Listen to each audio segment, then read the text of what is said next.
방원아, 내가 정녕 미쳤구나. 정몽주를 대낮에 도륙낸 것도 모자라 이젠 내 형제들 피까지 손에 묻혀.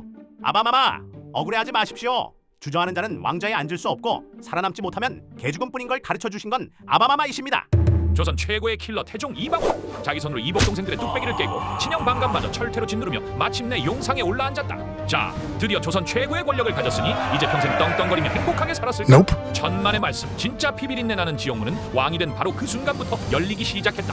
왜냐고? 이방원이 왕이 되자마자 조선의 공신들과 외척들을 향해 잔혹한 사냥을 다시 시작했기 때문이다. 이방원은 왜 스스로 멈출 수 없는 폭주 기관차가 되었을까? 이방원이 나쁜 인간아! 내가 밀실에서 칼 대주고 군사 모아줘서 당신을 왕으로 만들어놨더니 이제 와서 내 남동생들 목을 베어버려? 부인, 서운해하지 마시오. 외척이 설치면 나라가 망하는 법이오. 내 자식 새끼 앞길 막는 놈들은 그게 처가든 은인이든 싹 다 대가리를 날려버려야지.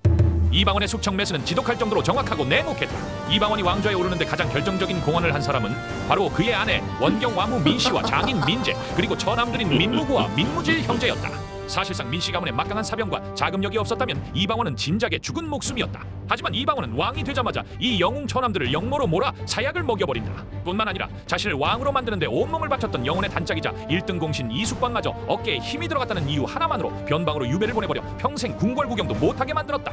은혜를 원수로 갚는 피도 눈물도 없는 페류나의 극지처럼 보였다. 아바마마, 저는 원래 왕 체질이 아니라니까요. 왜 맨날 저한테만 눈을 부릅뜨고 기를 죽이십니까? 전 그냥 기생들이랑 놀고 사냥이나 다닐 테니 제발 저 좀 내버려 두십시오. 이 자식이 어디서 나라의 안위를 두고 엄살이야? 너같이 썩 빠진 정신머리로는 이 조선을 단 하루도 버텨내지 못해. 당장 세자 자리에서 꺼져. 처가와 공신들을 공포로 쓸어버린 이방원의 시선은 이제 자신의 자식들을 향했다. 이방원의 첫째 아들이자 세자였던 양녕대군은 개판 5분 전이었다. 공부는 뒷전이고 걸 밖으로 탈출해 여자들과 풍류를 즐기며 사고를 치고 다녔다. 사실 평범한 왕이었다면 세자의 허물을 덮어주고 어떻게든 가르치려 했을 것이다. 하지만 이방원은 조선 최고의 칼잡이였다. 내 자식이더라도 자질이 없으면 가차없이 자르는 남자였다. 이방원은 눈물을 흘리는 신하들의 반대를 짓누르고 양녕을 배위시켜버린다. 그리고 그 자리에 첫째도 둘째도 아닌 맨날 방구석에서 똥고집을 부리며 책만 파고 있던 셋째 아들 충녕대군을 새로운 세자로 낙점한다. 이 셋째 아들이 바로 우리가 잘 아는 역사상 가장 위대한 성군 세종대왕의 시작이었다. 충령아, 권한의 신하들이 무섭냐? 너를 도울 장인 심원이 든든하더냐? 예, 아바마마. 장인어른이 계시니 든든합니다. 그래? 그럼 그 장인놈의 목도 베어주마. 아바마마, 대체 왜 이러십니까? 제 장인어른은 아무 잘못도 없습니다. 너는 몰라도 된다. 새 나라의 세종은 그 어떤 신하의 눈치도 외척의 눈치도 보지 않는 절대 권력을 가져야만 한다. 충녕대군에게 왕위를 넘겨주고 상왕으로 물러난 이방원. 하지만 그의 사냥은 끝난 게 아니었다. 왕권을 더 완벽하게 만들어주기 위해 세종의 장인이자 당시 영의정이었던 시몬에게 영모 혐의를 씌워 사약을 내려버린다. 심지어 세종의 비인 소원 왕후마저 폐위시키려 날뛰었다. 자식의 장인까지 죽여버리는 이 엽기적이고 잔혹한 행보에 조선 전체가 공포로 벌벌 떨었다. 신하들은 숨소리조차 크게 내지 못했고 감히 새 왕인 세종의 앞길에 토를 다는 자는 단 한 명도 존재하지 않게 되었다. 왕권을 위협할 만한 모든 불씨를 이방원이 직접 밟아 꺼버린 것이다.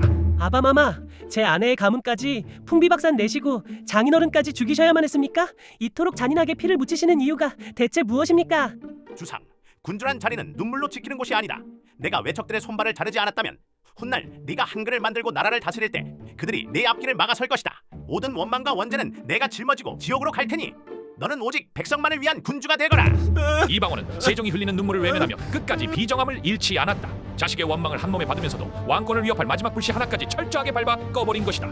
신하들은 이 무시무시한 부왕의 그림자 앞에서 숨소리조차 크게 내지 못했고 감히 새로 등극한 세종의 결정을 가로막는 자는 조선 천지에 단 한 명도 존재하지 않게 되었다. 충령아, 이 아비가 조선의 모든 피비린내와 똥물은 지옥까지 다 짊어지고 가마.